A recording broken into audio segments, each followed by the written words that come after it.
யாரோ உங்களை பார்க்க வந்திருக்காங்க சார். மிஸ் இந்திராவா, வேலை வேணுமா நம்ம ஆஃபீஸில் என்று பியூன் வந்து தெரிவித்ததும் மேனேஜர் குண்டுராவ், ஐயோ, ஒரு தடவை அனுபவப்பட்டதே போதும், இனிமேல் நம்ம ஆஃபீஸில் எந்த ஸ்திரீயையும் வேலைக்கு வைத்து கொள்ள முடியாது, மேனேஜரை போய் பார்க்க முடியாது என்று அந்த அம்மாளிடம் சொல்லி அனுப்புப்போ என்று உத்தரவிட்டார்.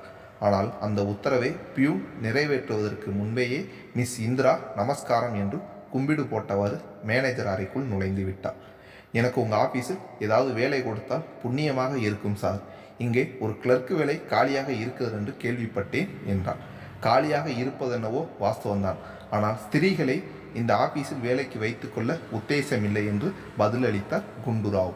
ஆண்களும் பெண்களும் சரிநிகர் சமமாகவே வாழ வேண்டும் என்ற கொள்கை நாளுக்கு நாள் வலுத்து கொண்டு இருக்கும் இந்த நாளில் பெண்களுக்கு உங்கள் ஆஃபீஸில் வேலை இல்லை என்றால் அது நியாயமாக இருக்கிறதா சார்?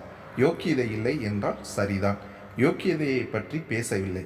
முன்பு ஒரு தடவை ஒரு ஸ்திரீயை கிளர்க்கு வேலையில் அமர்த்தியதால் நான் ரொம்பவும் அவஸ்தைப்பட்டு போனேன். ஒரு ஸ்திரீயால் அவஸ்தை ஏற்பட்டால் எல்லா ஸ்திரீகளுமே அம்மாதிரி அவஸ்தை ஏற்படும் என்று எப்படி நீங்கள் தீர்மானிக்கலாம்? எது, நீ ரொம்ப பிடிவாதக்காரியாக இருக்கிறாயே, என்ன சார் செய்கிறது? வேலை அகைப்படாமல் வெகு நாளாக திண்டாடி கொண்டிருக்கிறேன் என்றான். சரி, ஒரு நிபந்தனை, நீ உட்பட்டால் போனால் போகிறது என்று உனக்கு நான் வேலை கொடுக்கிறேன். என்ன நிபந்தனை சார்? உன் பெயரை அலமேலு என்று மாற்றிக்கொள்ள சம்மதமா? சொல். எதனால் அவ்வாறு சொல்கிறீர்கள் என்று தெரியவில்லையே. இந்திரா என்ற பெயர் நன்றாக இல்லையா? நீ இவ்வளவு தர்க்கம் செய்வதால் உண்மையை கூறிவிடுகிறேன்.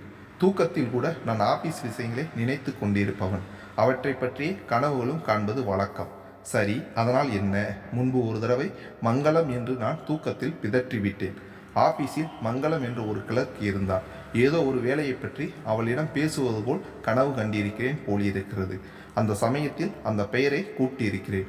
அதை கவனித்து கொண்டு இருந்திருக்கிறாள் என் சம்சாரம். யார் அந்த மங்களம்? அவளுக்கும் உங்களுக்கும் என்ன தொடர்பு என்று பெரிய சண்டைக்கு ஆரம்பித்து விட்டாள். அடப்பாவமே, என் சம்சாரத்தின் பெயர் அலமேலு. அந்த பெயரை நான் தூக்கத்தில் தட்டுக்கெட்டு பிதற்றினாலும் நான் கனவில் கூட அவளை நினைத்து கொண்டு இருப்பதாக எண்ணி சந்தோஷப்படுவாள்.